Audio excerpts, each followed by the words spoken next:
우리를 사랑하셔서 백성 삼아주신 하나님께 감사드립니다. 이 하루도 우리가 하나님만 의지하며 살아가게 하여 주옵소서. 내 힘과 지혜를 의지하지 말고 사람들도 의지하지 않고 오로지 하나님만 의지하며 살아가게 하여 주옵소서. 주의 말씀으로 우리의 믿음을 견고케 하셔서 믿음으로 살아가는 복된 하루 되게 하여 주옵소서. 거룩하신 예수님 이름으로 기도드립니다. 아멘. 찬송가 379장입니다. 379장입니다.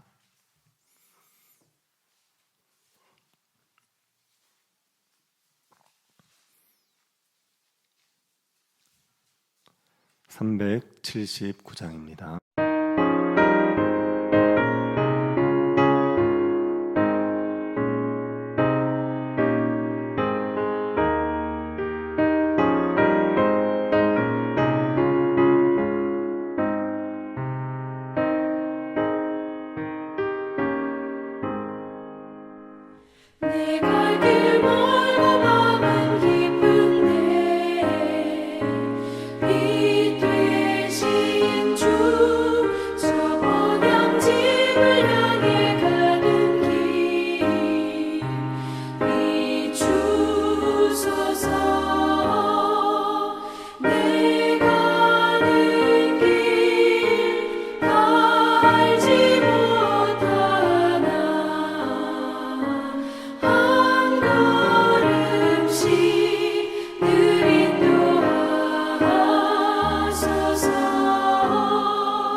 이사야 19장 16절부터 25절입니다.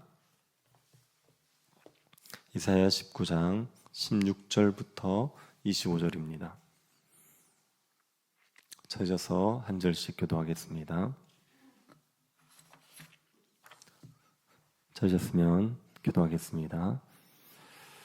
그날의 애굽이 부녀와 같을 것이라. 그들이 만군의 여호와께서 흔드시는 손이 그들 위에 흔들림으로 말미암아 떨며 두려워할 것이며,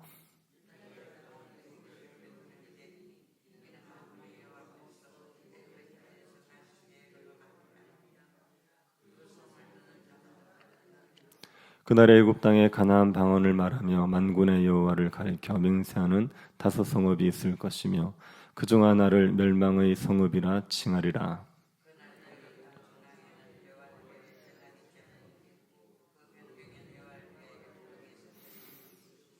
이것이 애굽 땅에서 만군의 여호와를 위하여 징조와 증거가 되리니, 이는 그들이 그 압박하는 자들로 말미암아 여호와께 부르짖겠고 여호와께서는 그들에게 한 구원자이자 보호자를 보내사 그들을 건지실 것임이라.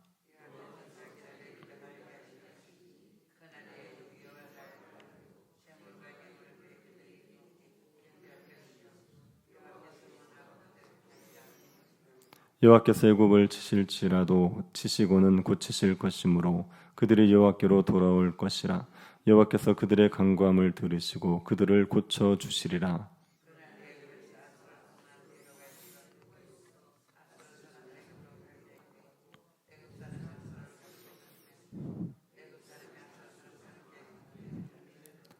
그날에 이스라엘이 애굽 및 아수르와 더불어 셋이 세계 중에 복이 되리니 이는 만군의 여호와께서 복 주시며 이르시되 내 백성 애굽이여 내 손으로 지은 아수르여 나의 기업 이스라엘이여 복이 있을지어다 하실 것임이라.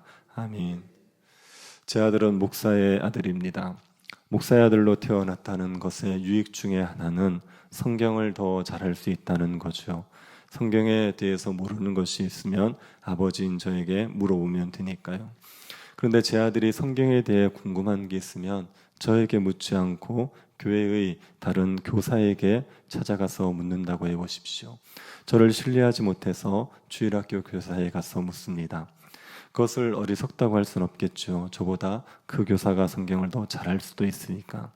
하지만 제 아들이 찾아가서 성경에 대해서 물어보는 그 교사가 저에게 배운다면, 그 교사가 성경을 저에게 배우고 성경에 모르는 것이 있으면 저에게 물어본다면, 그러면 제 아들의 행동은 어리석은 것 아닙니까?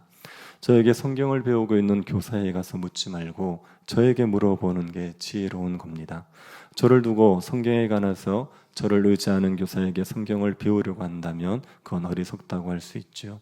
이스라엘 백성들이 이런 어리석은 일을 하고 있습니다. 이스라엘 백성들은 하나님을 섬기고 있습니다.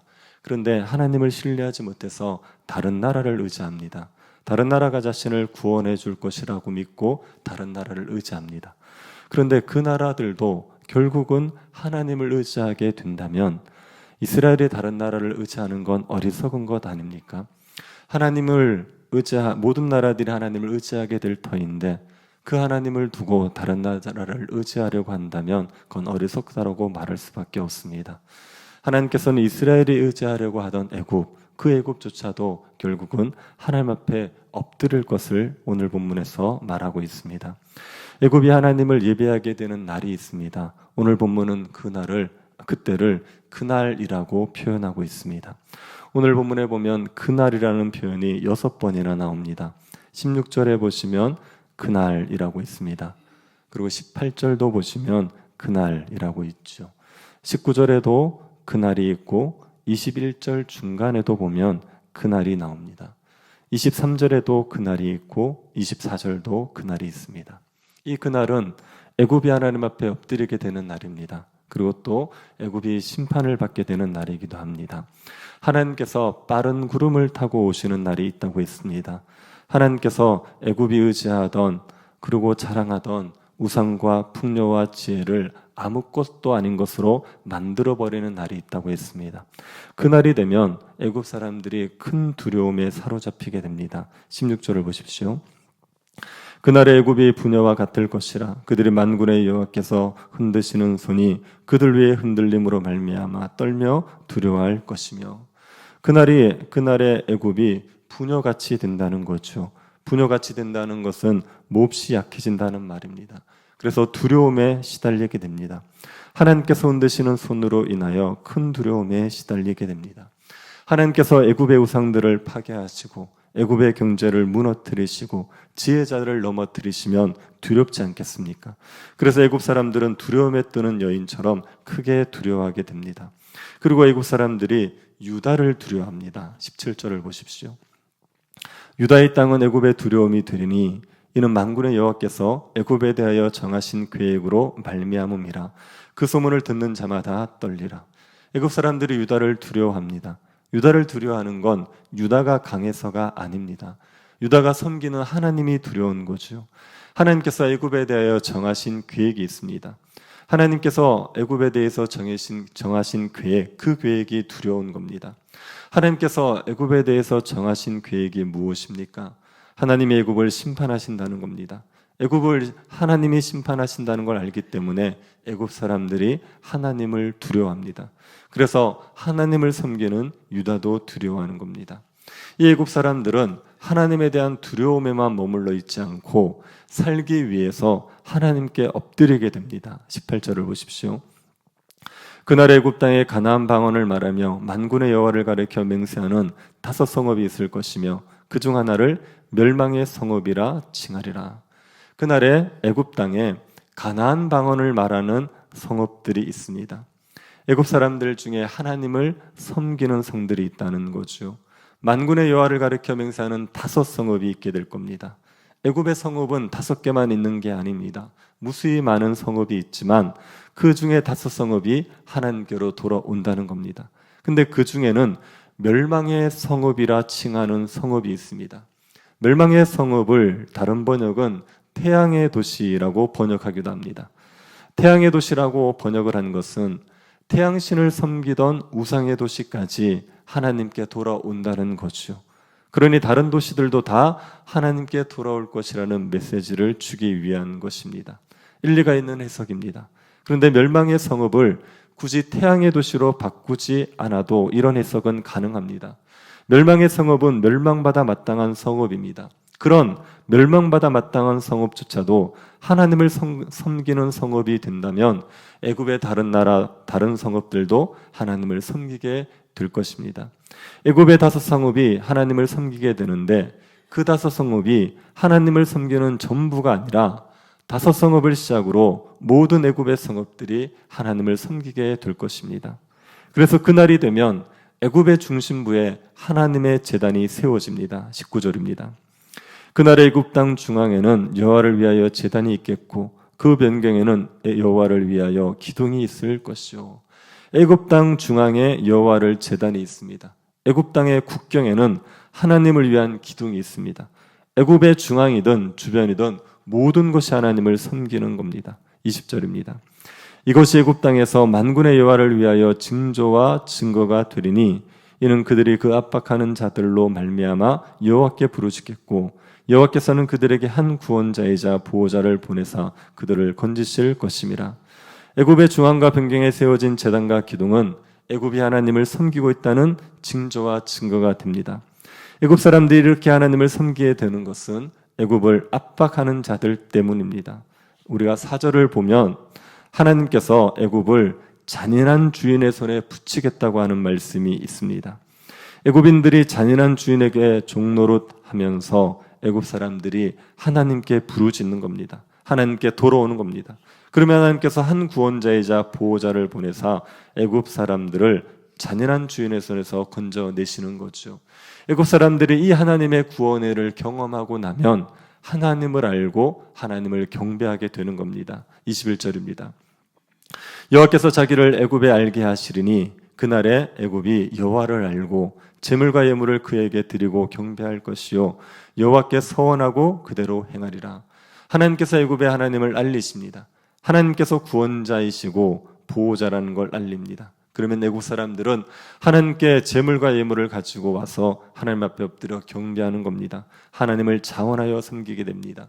하나님께 서원을 하기도 하고 그 서원을 지키는 겁니다. 애굽 사람들이 하나님을 즐거이 섬기는 거죠. 애굽이 하나님을 섬기게 되면 하나님께서는 애굽을 다시 고쳐주십니다. 22절입니다. 여호와께서 애굽을 치실지라도 치시고는 고치실 것이므로 그들이 여호와께 돌아올 것이라. 여호와께서 그들의 간구함을 들으시고 그들을 고쳐주시리라. 하나님께서 애굽을 치십니다. 빠른 구름을 타고 오셔서 그들이 의지하던 우상과 풍요와 지혜를 무용주물로 만들어 버립니다. 잔인한 주인의 지배를 받게 하십니다. 그런데 그렇게 애굽을 치십니다. 그런데 그들이 하나님께 돌아오고 하나님께 간구하면 하나님께서 그들을 다시 고쳐주시는 거죠. 애굽을 다시 회복시켜 주시는 겁니다. 하나님께서 애굽을 망하게 하기 위해 치신 게 아닙니다. 하나님께서는 애굽이 하나님께 돌아오게 하기 위해서 치신 겁니다. 그래서 애굽이 하나님께 돌아오면 하나님의 애굽을 다시 회복시켜 주시는 겁니다. 그날이 되면 애굽은 아수르와 함께 연합하여 하나님을 섬기게 됩니다. 23절을 보십시오. 그날의 애굽에서 아수르로 통하는 대로가 있어 아수르 사람은 애굽으로 가겠고 애굽 사람은 아수르로 갈 것이며 애굽 사람이 아수르와 함께 경배하리라. 그날이 되면 애굽에서 아수르로 통하는 대로가 있습니다. 그래서 아수르 사람은 애굽으로 가고 애굽 사람은 아수르로 갑니다. 두 나라가 서로 왕래합니다. 그리고 두 나라는 함께 하나님을 경배합니다. 애굽 사람들과 아수르 사람들이 함께 손을 잡고 하나님을 경배하게 되는 겁니다. 애굽과 아수르는 강대국이지요. 그리고 하나님을 대적하는 나라들이었습니다. 이런 나라들이 함께 하나님을 경배하는 날이 오는 겁니다. 그날이 되면 애굽과 아수르는 이스라엘과 함께 하나님이 주는 복을 누리는 나라가 됩니다. 24절 25절입니다. 그날에 이스라엘이 애굽 및 아수르와 더불어 셋이 세계 중에 복이 되리니 이는 만군의 여호와께서 복 주시며 이르시되 내 백성 애굽이여 내 손으로 지은 아수르여 나의 기업 이스라엘이여 복이 있을지어다 하실 것임이라. 그날에 이스라엘과 애굽 아수르 세 나라가 세계 중에서 복이 됩니다. 이스라엘만 누리던 복을 애굽도 아수르도 누리게 됩니다. 그리고 이스라엘은 애굽과 아수르와 같은 강대한 나라들과 어깨를 나란히 하는 나라가 되는 겁니다. 이스라엘이 의지하고 두려워하던 애굽이나 아수르도 결국은 하나님 앞에 엎드리게 됩니다. 그리고 하나님이 주는 복을 누리는 나라가 됩니다. 그렇다면 이스라엘이 애굽을 의지하거나 아수르를 두려워할 필요가 없지 않습니까? 그들이 결국 하나님을 섬기게 될 겁니다. 그 하나님을 이스라엘이 섬기고 있으니 애굽이나 아수르를 의지하거나 두려워할 필요가 없습니다. 이스라엘은 하나님만 의지하고 하나님만 두려워하면 되는 겁니다. 우리도 그날에 일어날 일을 생각하면서 하나님만 의지하고 두려워하시기를 바랍니다. 이사야가 말하는 그날은 모든 나라가 하나님을 예배하게 될 날입니다. 예수 그리스도가 오셔서 모든 나라들이 하나님 앞에 엎드리게 될 날입니다. 장차 예수 그리스도가 오시게 되면 하나님을 대적하던 자들은 모두 사라지게 됩니다. 하나님을 예배하는 자들만 남게 되어 있습니다. 모든 나라들이 하나님을 경외함으로 하나님을 예배하게 되는 겁니다. 우리가 그날에 일어날 일을 생각한다면 우리는 하나님만 의지해야 되지요. 모든 열방이 엎드려 경배할 그 하나님을 우리가 지금 섬기고 있는 것 아닙니까? 그런 우리가 사람들을 의지하거나 다른 것을 의지하지 말고 하나님만 의지해야 되는 겁니다. 우리가 보기에 힘 있어 보이고 강해 보이고 우리의 구원자가 되고 보호자가 될 것 같은 사람들도 하나님을 의지해야지 살 수 있다는 것을 기억하십시오.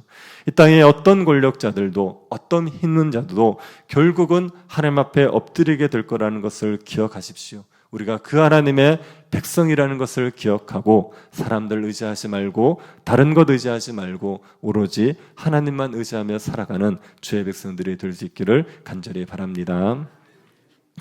우리가 하나님을 섬길 수 있도록 은혜 베풀어 주신 것을 감사드립니다. 하나님께서 모든 열방의 경배를 받으실 분인 것을 알고 하나님만 의지하며 살아가게 하여 주옵소서. 열방이 섬길 하나님을 신뢰하지 못해서 사람을 의지하고 살아가는 어리석은 백성들이 되지 않게 하여 주옵소서. 모든 열방의 구원자가 보호자가 되시는 하나님만 의지하여 이 하루도 살아갈 수 있도록 은혜 베풀어 주옵소서. 걸어가신 예수님 이름으로 기도드립니다. 아멘. 하늘에 계신 우리 아버지여, 이름이 거룩히 여김을 받으시오며 나라의 임하옵시며 뜻이 하늘에서 이룬 것 같이 땅에서도 이루어지이다.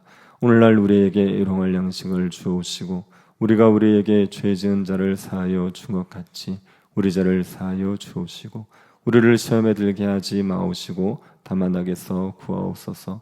대개 나라와 권세와 영광이 아버지께 영원히 있사옵나이다. 아멘. 주일학교 여러분 사역을 위한 금요 기도회가 오늘부터 시작됩니다. 성도들이 함께 참여해서 기도에 힘쓸 수 있게 해달라고 기도해 주시고, 정병진 집사님이 몸이 좋지 않아서 몇 주째 예배를 못 오고 계시는데 건강이 회복되어서 예배에 참여할 수 있도록, 그리고 오는 주일날 위원회 모임이 있습니다. 위원회 모임을 통하여서 위원회가 더욱더 활성화될 수 있게 해달라고 기도해 주시고 개인적으로 기도하시기 바랍니다.